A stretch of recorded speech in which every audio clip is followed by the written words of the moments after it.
Greetings everyone, hey, how you doing? It's Matt Sella. I'm joined here with a good friend of mine. His name is Ivan. You probably heard of him, and we got a little bit of news to talk about. What is that, Ivan? It's the moment I've been waiting for all year. Oh, more than Christmas? Well, I mean, I call it's early Christmas for me. More than Hanukkah? Well, that's a different thing I'm anticipating that can match Hanukkah. The suspension is killing me. What are we talking about, Ivan? We're talking about the long-awaited Paramount's Sonic the Hedgehog movie redesign. You heard that right, folks.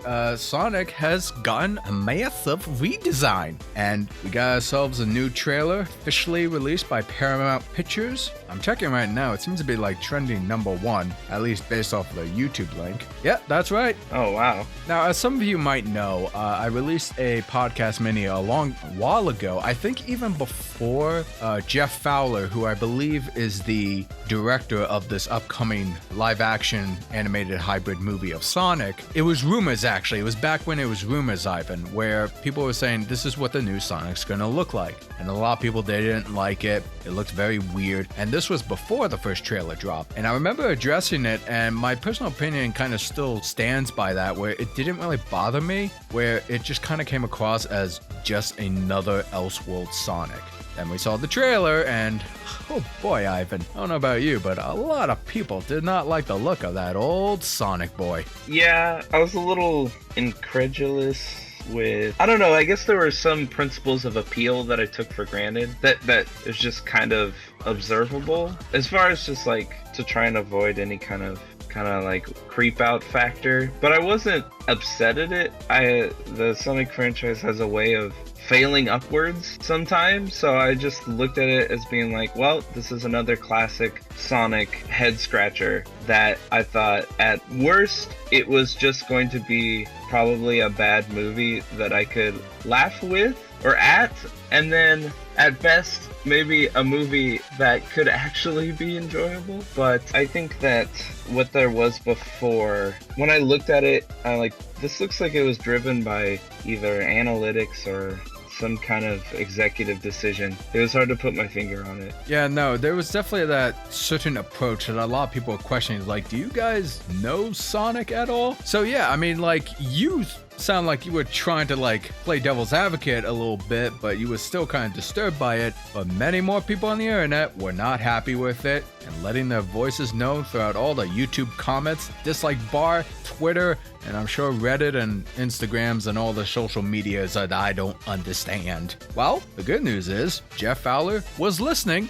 and took to heart what people were saying and decided to go back and redesign to get Sonic looking just right. And luckily, because I remember when that came up, my first concern was, oh, those poor animators and the visual artist team, they're gonna be on crunch if they're gonna hit the November release date. Well, luckily, when that announcement was made, it was confirmed that they will be pushing back the film a few more months to give their visual effects team and animators more room to apply these changes. Yeah, when I heard that, it was relief, because I was dreading it a little bit. I don't know if there was time between them announcing the delay and them saying that they would revise it. I believe there was, because I remember I think there was an announcement on their Twitter of them moving the date after they had already said that they were going to redesign it. And so that was in our minds, and we were thinking to ourselves, okay, cool, let's see what they'll do. What kind of changes are they going to apply? And it's November. It's actually pretty close to when the movie was originally supposed to come out. And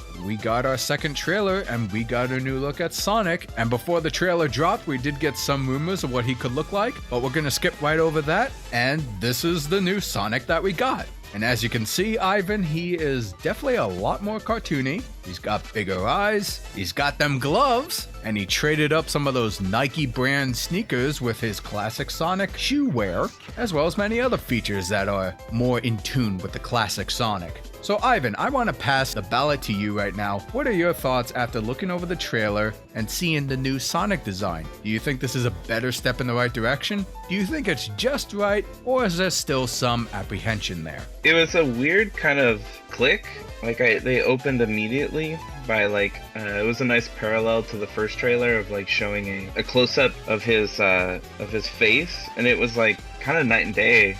The moment I saw it, I was like, I can't believe this looks better than I hoped it would, and it just, if, you know, like they say, eyes are the window to the soul. The soul looks really nice. It's a nice, less scary looking soul. But I guess I was never like disturbed by the other Sonic, but it definitely just kept giving me a vibe of like someone in a suit. This though, the eyes are bigger and much more expressive, and I don't really fret much about the whole eye situation with Sonic, about having one eye or separated eyes. I feel like it was a really nice compromise. And like the shoes are actually, there's some promotional material that kind of shows some high resolution shots of his shoes, and it actually, they're still Pumas. There's like a Puma, a yellow like Puma tag right under his sock cuff, which is a little bit, it's a kind of a nod to the yellow buckle that he usually has on his shoes. So like little touches like that. And I later found out that the person who, it was heavily speculated, but revealed today that the lead character designer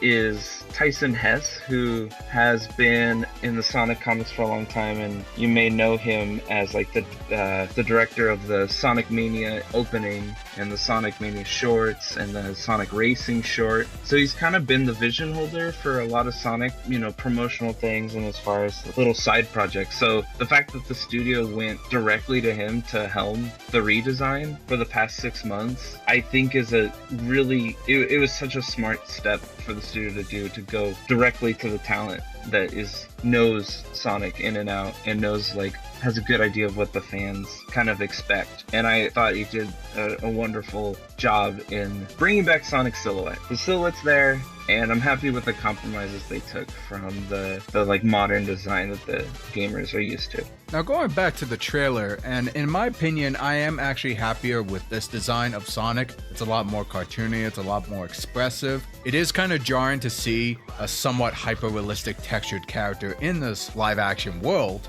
but I definitely think it's way more forgiving, and I feel like there's going to be more fun to be had. And what's kind of funny is Mark actually told me earlier that after he saw the trailer, he didn't really give me his full opinion on the redesign, but he told me all he can hear is Dewey Duck from the DuckTales series, which is fair. Yeah, and Leonardo from Ninja Turtles. And luckily for me though, he still kind of sounds like the Sonic type, so I'm okay with that. Going to the trailer itself, there are a couple like funny moments or a chuckle or two moment throughout this trailer. And yes, we get more of a scope of what's going on, like where did Sonic come from. And I remember I was watching a couple of trailer reactions to this, specifically Jim Sterling and Yongye. But I believe Yongye mentioned that he heard rumors that apparently people thought he came to Earth as a baby and was raised by owls. And I have no idea where that came from. What? I know it sounds really bizarre. I don't really delve into internet rumors that much,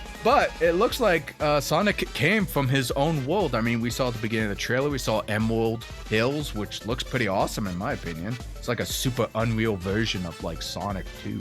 Yeah, it's it definitely I think it trades a little bit of the like geometric, more hard edge look of the games. It softens it a little bit and makes it more real, like adds a little bit of realism that Sonic has. So I think they did a good job at like pairing Sonic with his environment. Now in regards to the trailer, again, this does appear to be purely aimed at kids, which is totally fine. There were some jokes in there that were a bit, I'm not going to say juvenile, but simple. And I'm not sure if the humor is going to click for me or not when I see this movie, but I think it's going to be an innocent, fun little movie. And I know because, again, I brought up like a couple people who I watched their reaction to. Jim Sterling was not really a big fan of like Jim Carrey nowadays. I personally found him to be kind of funny and like expressive in this, and I know Jim Carrey played like some dramatic roles, I think, within like the last couple decades. We really haven't had that like Mask or Ace Ventura style Jim Carrey. I mean, like he's an older actor. He wants to like exercise his abilities. But there are parts of me, at least my inner child, that kind of misses the old Jim Carrey antics. And I got a bit of that when he played Dr. Robotnik, which is kind of funny. They don't call him Eggman in this, Ivan. That's peculiar. But I'm assuming that this film, they're just kind of allowing Jim Carrey to like just go nuts for the kids, have fun with it, and some of the jokes that he did in this trailer, it did get me chuckled, but I will admit, it's got a bit of that nostalgic bias there. But overall, I think the design is better. I don't know if the actual story or the movie itself or the humor is gonna be good. Like, I'll be honest with you, like, I've seen a lot of family films that I've reviewed, and most of them are just kind of meh to me. Like, I get the target audience there for kids, that to make them laugh. They'll probably have plenty of Easter eggs for the older adults who are fans of Sonic. Now, one other YouTuber who I watched, who I have a great appreciation for his content, is Omniviewer, and he brought up a really interesting point that after looking over the redesign and considering what it took to get here, you rarely see Hollywood films do a complete 180, take all the feedback and try to better a film, even by pushing back dates just to make sure that there's no overworking the visual art teams and all that. And you gotta give Paramount Pictures and the studio behind this, Jeff Fowler as well, props that most major studios, when they release a trailer and it's got like massive dislike bars, backlash, or just, negative feedback, they just kind of push ahead and release it, sometimes lifting the embargo a day before the film is released. But no, these filmmakers, it seems like they didn't have to redesign Sonic if they didn't want to, but they actually did.